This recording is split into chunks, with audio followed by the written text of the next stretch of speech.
Hey guys, how's it going? It's 8-Bit Eric, and I wanted to touch on the EDP445 situation again. So I made a video the other day giving an update on it.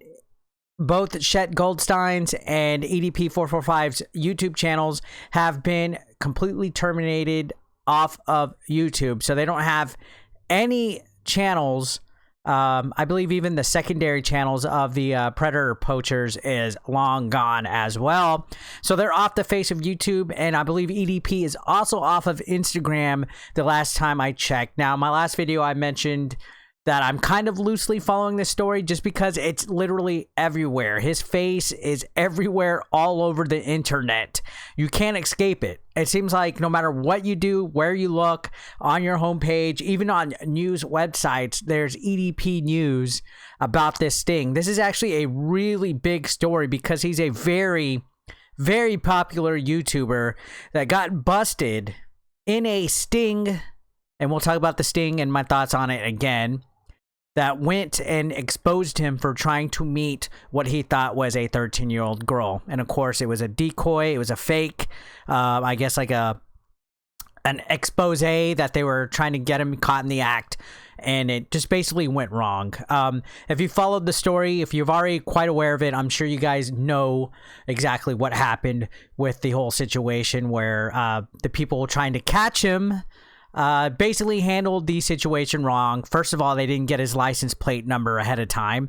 EDP tried to flee the scene. These guys were on the phone with dispatch for the local police office and started arguing with the police office. And then just certain things that they did to handle the situation were pretty wrong. Now it turns out that because of the way this sting operation was handled, EDP445 might actually get off scot-free. I've seen a couple of people talk about this situation. Tipster, Review Tech USA, and several others.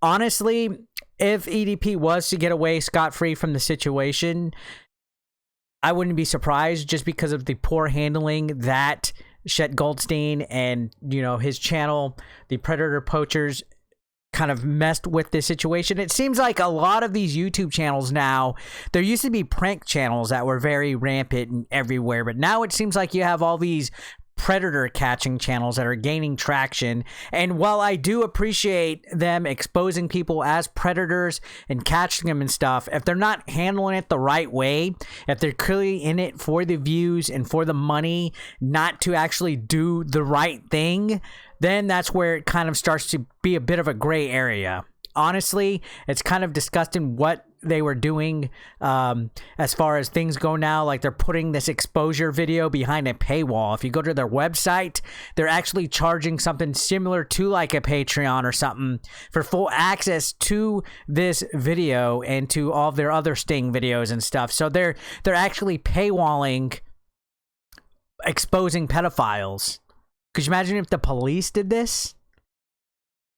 I don't know. There's just something a little bit morally wrong about that. And then on top of that, the allegations that they actually have used underage photos to bait pedophiles into meeting. They've also used actual kids as decoys in a situation where a pedophile showed up, like in a location. So there's a lot of things that they've been handling pretty fucked up with this. And I think because of their incompetence, because of the way that they handle things, it does appear that EDP could possibly get off scot-free, and that's fucked up because EDP is a fucking weirdo, pervert, pedophile, and he deserves to be reprimanded for his actions. So let's look at this article. This is a couple days old, but it still is pretty relevant.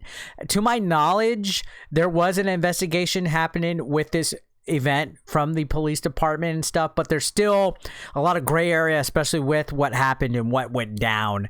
Now let's take a look at this. This says YouTuber EDP to avoid jail time after caught sending explicit text to 13-year-old. And again, a lot of people that I follow, a lot of personal friends of mine, Review Tech, Tipster, they've been covering the situation a lot better than I have. So if you guys want to get caught up, go check out their channels. But this says, last week, the YouTube community went wild after a group of vigilantes set up an amateur sting operation and appeared to catch one of the most popular YouTubers attempting to meet up with a 13-year-old girl. And that's disgusting. Now, MTO News has learned that the police are not planning to arrest the YouTuber because of alleged problems with the sting. Now, this is where the thing goes. So, as far as EDP goes, we all know him as the crazy Philadelphia Eagles fan. He gained a lot of notoriety, popularity, and stuff like that. But the sting operation was conducted by a YouTube channel called it's a YouTube channel by Chet Goldstein. It's run by a guy named Alex Rosen, who's the guy in the video that was at the sting. And they basically published chats with EDP445 and what he thought was a 13-year-old girl. It was a decoy named Sophie. Now, the channel is basically known for similar stings. These predator poachers basically set up meetings online with men who appear to believe they're talking to an underage girl. It's kind of like To Catch a Predator, but done in an amateur style, so to speak. Now, Alex Rosen, if you've been paying attention to a lot of the coverage of this incident, has a pretty controversial presence online. That includes, he posts videos in the past with racist language. He's called black people derogatory slurs. And he's also used decoys that were actual underage kids in photos in these messages. So he's sending near child pornography to people, as well as actually using kids in the settings. Like, he'll have a location where a decoy that's an actual 16-year-old would be waiting and interacting with the pedophile before they get exposed. I believe he's also threatened to box these pedophiles on set on location instead of actually getting authorities to handle the situation themselves. It's a little bit type of a vigilante justice that can mess things up and will mess things up. Now, going on, this says MTO News has learned police are now saying that EDP445 may not face criminal charges because the way the sting was conducted. One YouTube sleuth explained why the manner in which they conducted the sting may render all or most of the evidence they collected against EDP445 may be unusable. So that is,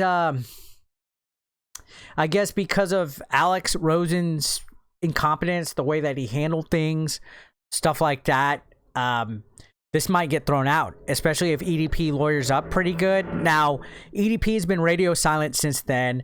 I got to be honest, though, regardless if he gets scot-free or anything, the damage is done. The EDP will not shake this reputation off at all. The bottom line is he showed up to a location thinking he was meeting a 13-year-old girl. He admitted to it verbally in the video. He admitted to it. He didn't deny anything. This is stuck on him like glue. His career is over. And to be honest, this isn't the first time he did. He even said in the video, this ain't the first time that he's tried to meet up with an underage kid. That's absolutely fucking disgusting. And if he gets off scot-free, that's a travesty. But let that be a lesson learned to people that try to take justice into their own hands, like Alex Rosen and Chet Goldstein. Let the authorities handle it, or cooperate with the authorities properly. Don't go into business for yourself. Sure, I want to see pedophiles get what's coming to them more than anything. But when you do stuff, when you handle things incorrectly, like if you go and watch the video, you could see they just unorganized mess in top of it. It was just a complete mess. That's not the way to do it. I hope he doesn't get off scot-free, and I hope Alex Rosen learns his lesson. I've seen his behavior online so far towards criticism about this situation, especially when it comes to tipster and things like that. So let's see what happens here, guys. Let me know your thoughts in the comment section down below. I'd love to hear what you guys have to say. Make sure you click that subscription button as well, guys. And don't forget to engage with this video, help push it out into the algorithm. This story is worth getting out there so people can be aware of what's going on. Thank you for watching.